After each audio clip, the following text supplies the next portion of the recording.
నమస్తే. ఢిల్లీకి ఆపద తొలగిపోవాలి, దేశానికి మంచి రోజులు రావాలి అన్నాడు. పిల్లిల అన్నా హజారే ఉద్యమంలో చేరాడు. అప్పుడు అతగాడి శరీర భాష, వినయం హబ్బో! హజారే కంట్లో పడడానికి, ఫోటోల్లో చోటు సంపాదించడానికి ఎన్ని పాటలు పడ్డాడో. ఆ ఫేసు చూస్తే అవినీతి అన్న పదం వినబడితే చచ్చిపోతాడేమో అన్నంత ఉద్వేగం కలిగేట్టు. అంతలా ఒక స్వచ్ఛ ఉద్యమంలో ఇన్ఫిల్ట్రేట్ అయ్యి ఆ ఉద్యమాన్నే హైజాక్ చేయగలగడం, తనను నమ్మిన మహాత్ముడిని అడ్రస్ లేకుండా చేయగలగడం అసాధారణం. నిజంగా తప్పనిసరిగా చరిత్ర పుటల్లో ఎక్కించగలిగిన గూఢచర్య ప్రక్రియ అది. అయితే ఎంత తెలివైన చోరుడైనా ఎక్కడో ఒకచోట తప్పటడుగు వేశాడు.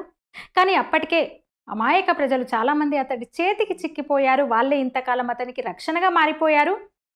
రోజుకో నిజం నిప్పులా పైకి ఎగదనడం మొదలుపెట్టింది. చట్టం తన పని తాను చేసేలోగానే దేశం బయట శక్తులు జాగ్రత్త పడడం మొదలైంది. వెంటనే అతడు తన అసలు రూపం బయటపెట్టడం ప్రారంభించాడు. ఇది ముగింపులో వచ్చే తెగింపు.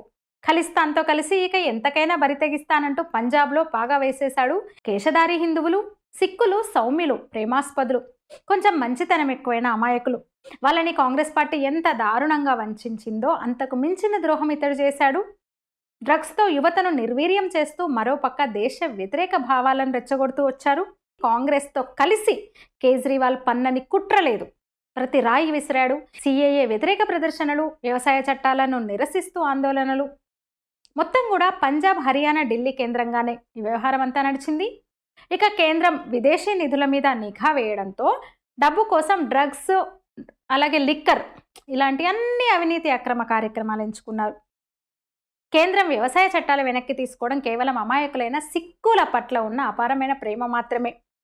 ఇక ఇప్పుడు చివరి యుద్ధం చేస్తున్నాడు కేజ్రీవాల్.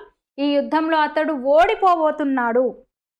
అయితే దేశ విద్రోహ శక్తులు, విదేశీ ముఠాలు మరొకరిని తయారు చేయవన్న గ్యారంటీ లేదు. ఇక ప్రజలే ఆ శక్తులను కనిపెట్టగలగాలి.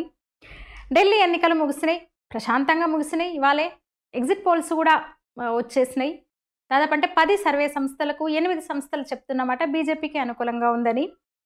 బీజేపీకి అనుకూలంగా అక్కడ ఓటింగ్ జరిగింది. ఢిల్లీలో ఈసారి వచ్చేది బీజేపీ పార్టీ ప్రభుత్వమే అని చెప్తున్నాయి. చూద్దాం మరి. ఇంకా కొన్ని గంటలే ఉంది అసలైన ఫలితాలకి.